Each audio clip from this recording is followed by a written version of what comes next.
On this video, we're going to go through a complete breakdown of a YouTube ads tutorial here for the year 2021 and beyond. What's up, guys? My name is Nick Arapkalis. I'm the lead media buyer here at the Grip Agency, where we focus on performance-based advertising. So we are an agency that does performance-based advertising, meaning if our clients are succeeding, that means we're succeeding. So you know the things that we're teaching works. So on this video, I want to discuss 3 different things for this YouTube ads tutorial here in the year 2021 and beyond. We're gonna go through a complete campaign setup as well as the mindset. A lot of people will teach you, hey, this is what you do, this is what you do, but I wanna actually show you why and the understanding of why you'd wanna set things up the way we set up. And there's a lot of different ways to set up depending on what type of campaigns you have, what kind of offers you have, and we'll talk a little bit more about offers, and that's what kind of leads me to number 2 is, what are the biggest success levers? Because a lot of people will focus and they'll also teach other people. I mean, you can check them all over YouTube. They'll teach stuff that sounds good in theory and seems like it makes a big difference when it actually is not.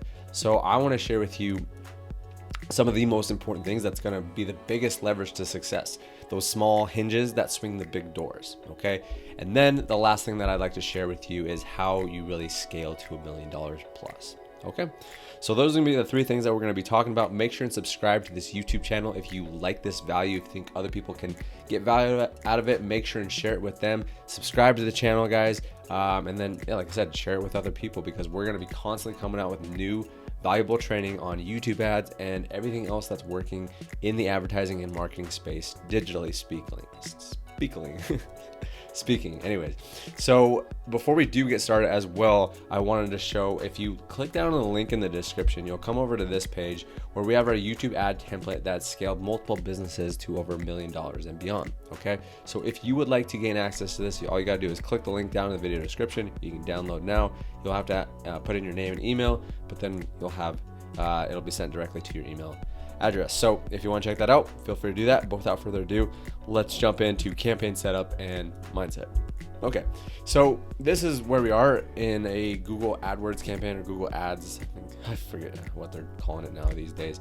I believe it's Google Ads. It kind of says it right there, doesn't it?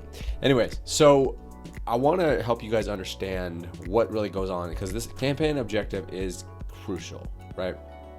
And so there's a lot of confusion around this, but after spending close to $1 million in ads, I kind of have an understanding on what leads to what. So ultimately, kind of the name of the game is that whatever you want, that is what Google is going to help you get. So if you want sales, you should probably go for sales. If you want leads, you should probably go for leads. If you just want people to visit your website, you should probably do that. Now, with that said, some of the most popular ones that we use is, there will be first ones, sometimes we come in to create a campaign without goals guidance, and we'll come down to video. Now what you can do from there is the two things that we do is custom video campaign. This is just if we're getting started and just need to get a little bit of traction going.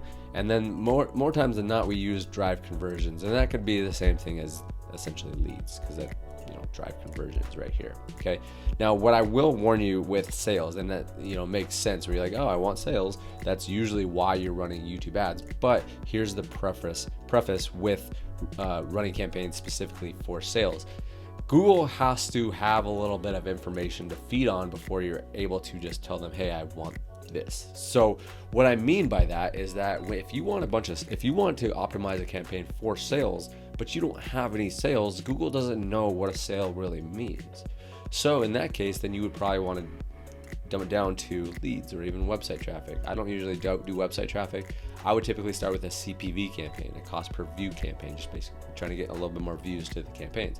So if you're just starting out, you kind of have to start from the bottom up, and it can be a little bit of a time-consuming process, as well as obviously you got to spend money to get that process. But once Google starts learning, you get 10, 20, 30, 40, 50 conversions in there, it starts to get a better idea on what a sale is or what a lead is. So if you're just starting out, it's going to be kind of hard to do that. And if you're selling something of a high ticket, meaning $1,500 or more, that's kind of what we say for high ticket. Everyone has a different perception of that. But if you only have one high ticket sale coming from your YouTube ads before, and then you optimize for sales, Google's kind of like, well, what? I don't know exactly what a sale is. But if you get 10, 20, 30, 40, 50 sales, then you can start optimizing for that. And usually this is going to be a type of objective that we go after if and only if it's more of a low ticket, because once we get 50 sales in there, then it's just going to kind of optimize from there. For the most part, we do go with leads or just come down here, video campaigns, and then just drive conversion. That's usually what we go with if there's kind of any questions. Okay, so we'll continue there, and then we'll come through and just let's talk about how to really set this up. So you can name it whatever you want. Obviously, a lot of times what we do is just name it grip, and then we name the campaign something like conversions, and then usually what I'll do is a keyword, because that's usually what we go with, and then I'll also put the date in there as well. Right? Simple. So again, especially if you're just starting out, maximize conversions can be a good way to go if you are going with the conversions route, because of the fact that Google just doesn't really know what's going on. And if you just decide to do a target CPA and then you bid too low, then it can kind of cause some problems, because basically Google's going to kind of tell you where they think that your conversions should range from, right? And to be honest, they're pretty accurate. So if they're saying you should be bidding 65 to 90, you probably should be bidding that. And that's the thing, is that especially in the beginning, Google doesn't really know. So they're just saying bid really high so that we can figure it out. Now, if you do a maximize conversion, the conversions can be a little bit more expensive, but Google's going to go out there and figure it out for you so that you don't have to guess. And a lot of times if you do the CPA and then you bid really low, sometimes it's not even going to give you any impressions, and it's a waste of time, and it just takes a long time. Maximize conversions be a little bit more expensive, but they give you data quicker. Okay, so now here's another thing that I'd like to show you. We'll just say we are doing CPA. Let's say we do the 65. Now your budget would be like, oh, if I don't have much of a spend, then I want to just do $100, right? But what you have to consider is that you have to kind of balance it out between your bid and your budget. And if you are bidding very high and then you have a low daily budget, Google is again going to be like, what the heck is going on? I don't know what to do, right?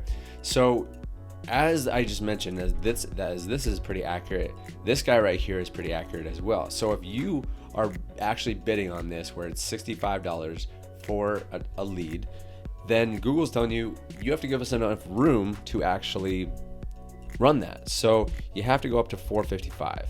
Now I know that is pretty expensive, especially if you're just starting out and you're just going for leads like we are here. It would be another thing if it was sales, but that's a decent sized budget starting out. So again, if you are at this point, then what I would strongly recommend is you go with a CPV campaign first, get some traction in there, and just get some views and start seeing as the leads start coming in, see what kind of costs you're getting, and then kind of see where you can go from there. But that's kind of the general gist. Okay, what we usually like doing is, I put a little bit extra in here, but usually what I like to do is the top 5 English speaking countries. It's different for everyone depending on your campaigns and objectives and all that kind of stuff, but United States, Canada, Australia, New Zealand, and United Kingdom. Those are the top 5. English is what we usually go with. Some of these things that we do down here is we do standard inventory usually.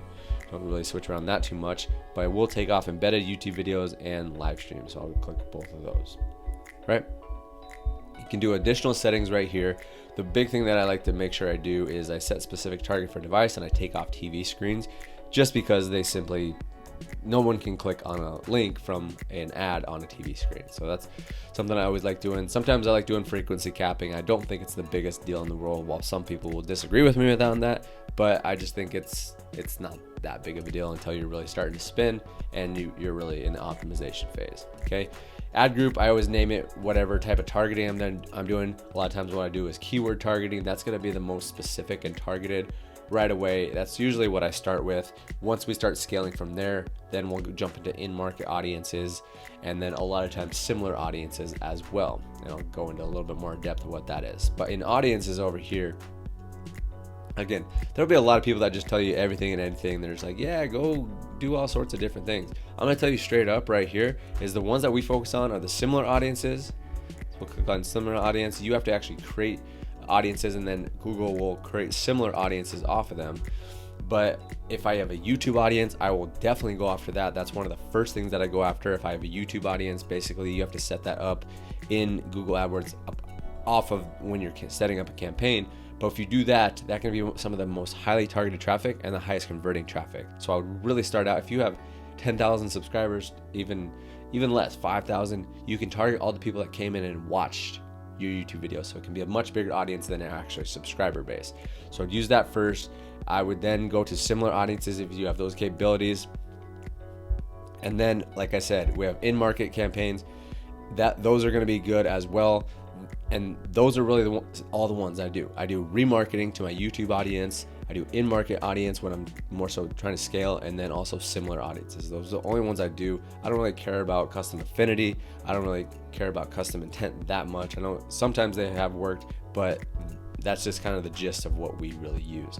But like I said, is I typically like to go after keywords. Now I'll just show you a real quick way on how to do keywords. It's simple. There's a lot of different ways on how to do it. In fact, we are going to make another video that is all about keywords and how to do keyword targeting. So make sure and subscribe to the channel, and then that link to that video will actually be later. It'll be down in the description, and then we'll have it up on the channel here. But what you can do here is, let's just say you sell something that has something to do with growing tomatoes. So we'll type in how to grow tomatoes. And I'll come down here, I'll hit space, and then what I can do is report search predictions, and then I can just copy all of that. And what I do is I come back into my campaign and I just paste all those bad boys in there, because I know that these are very targeted keywords. Now it's going to depend on a few different things, and again, like I said, we'll cover more about this in future videos, in the video specifically about keyword targeting, but that's kind of a quick, easy gist on how to get things rolling. Now again, I don't mess around with topics too much. Placements are okay. These, you can definitely throw these in. That's basically when you're coming over to YouTube, and we'll just pick this one, for example, and we'll take the link right there, copy it, and then you can basically just throw it in there. Boom. And then anytime someone's about to watch this video, your ad will pop up first. Now, when I haven't even clearly mentioned this, but the advertising that we always do is in stream. Sorry about that. So we'll just say that this is our ad, and we'll talk a little bit more about ads here in a second, but these are the videos that come before the ads. And if you are doing any type of offer campaign, direct response, where you are looking to at least get a lead, most times a sale, this is the type of advertising that you want to do. I don't mess around with discovery ads too much. That's only at that point we can go when you are ready to do that. That's only when you're ready to scale and you just want more brand exposure. So then you put your final URL, your display URL, your call to action, and then your headline. Pretty self-explanatory, and it's based on your business and really what you want to do. But that's really it. So then we would come in here, we would create campaign, boom, we're all set to go. So it's not real hard. It's actually quite simple. That's kind of the gist of it, and that's kind of the mindset going into it as well. Now, like I talked about here, is what are the biggest success levers? Because a lot of people will say, oh, it's, you got to pick the right targeting, and you got to pick the right demographics. You got to change the placements. You got to change the devices. You got to change the locations and all that. And why all that is very important. Why, and that's a lot of stuff that I just shared with you. One of the biggest success levers in terms of YouTube ads is the ad itself. Okay, so, and what I strongly recommend is just really understanding and starting diving into a lot more training and tutorials on YouTube advertising.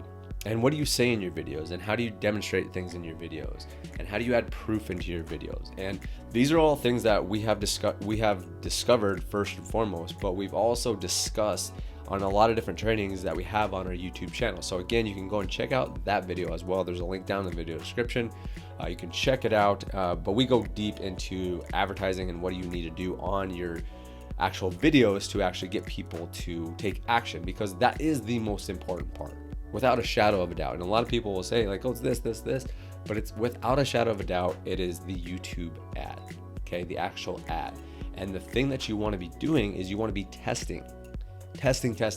They say that the agencies and just the people that have more success with advertising as a whole are testing 11 times more creatives than the ones that are not, which means Creatives are just the actual ad. So if you're on Facebook, it can be an image ad, but on YouTube, it is only videos. So what you want to do is you want to be testing a lot of different videos. And that might sound like a daunting task, but again, we discuss some ways on how you're able to test a lot of different variations of your ads without too much more work. And again, we talk about that on this other video. So again, go ahead and check that out. Okay. So that's really the biggest success lever. We talk all about it on the other video. So feel free to go check that out. We'll continue to put out more content about this. So make sure and subscribe to the channel, and then share this with some friends if you think they can get some value as well. Okay, so that's one of the biggest success levers. We'll talk more about it on upcoming videos, but I want to get into this. Number 3 is scaling to $1 million plus. Okay, so on Facebook, if you've been a Facebook advertiser for any period of time, you know that it can be challenging with scaling, right? Which it is. You always have to change the creatives. There's fatigue on the creatives. And then you're always having to try different ways on how to scale the budget. You're duplicating and increasing the budget. And there's all sorts of different ones, increase by 20% every day. There's a ton of stuff on how to really start scaling. Now, what I will tell you with YouTube is it makes it a lot easier. Google is a lot easier to actually scale. Now, a lot of people will, again, the people that haven't really scaled and increased the budget significantly will say, oh, if you're succeeding at $100, just scale it up and put it in $1,000 and then you'll be good. Well, it's not necessarily the case. Like I talked about before, is that when we're starting out, we usually go with keyword campaigns because people are searching for stuff and then they find your ads, and then that's a very targeted prospect. And that's what I like to start out with. And you can usually sit around $100, sometimes upwards of, it really depends on the keyword and the traffic that keyword gets, but you can go anywhere from $100 to $500, sometimes maybe $1,000 a day. But if you are wanting to scale up towards the $1 million plus, you're gonna wanna start using different audiences. And like I mentioned, some of the audiences that we use are in-market audiences. There's a lot of in-market audiences, as I was kind of showing you before. But then we also use similar audiences. And I want to really hammer home this point because of the fact that this can be one of the biggest and easiest ways to find audiences that are actually going to convert for you in your business. Okay. So what you want to do is you want to set up as many audiences inside of your Google Ads account as much as possible. And we're going to talk a lot more about that on future videos because it's very important, and I want to show you actually how to set these up. But you want to set up things like people that are actually coming and watching your YouTube videos, people that are subscribing to your YouTube channel, people that are joining your list, going to your website. You want to set it all across the board because if you do that, then you always have the chance that Google is going to create a similar audience out of that. If you have subscribers, Google could potentially create a similar audience off of that. If it's website visitors, if it's leads, if you're just starting out, you cannot actually upload your email list, but you can let Google know that it's people that actually opted in. So there's a lot of different ways, but the biggest thing that I want to share with you is that create as many audiences as you possibly can because you never know what Google is going to create a similar audience. And a similar audience is the same as a lookalike audience on Facebook. So those are really the 3 big things. Again, like I mentioned, we're going to go much further in depth about all this type of stuff on this YouTube channel. It's going to be all about YouTube ads and also just advertising as a whole so that you can have more success with your campaigns. Okay. And then we're also going to talk about what type of offers work really well as well. And that's a big one. And we talked about that on other videos on this channel as well. So we have a lot of stuff on this channel. Really excited to bring a lot more to you. So thank you for watching this video. Make sure and subscribe to the channel. And as I mentioned before, if you'll find down in the link, if you want to get our YouTube ads template, then just go ahead and click it on there, enter your name and email, and then we'll send it right over to you. But thank you for watching this video. Again, my name is Nick Arapklis. I'm the lead media buyer here on the YouTube platform for the Grip Agency. And if you have any questions whatsoever, leave them down in the comments. Again, like this video, share this video, subscribe to the channel. Let us know if you have any interest in becoming a client. We work with specific clients. We don't accept everybody, but if we think that we can help you, we certainly will have a conversation. So thank you for watching this video. Truly appreciate your time, and we'll talk to you on the next one.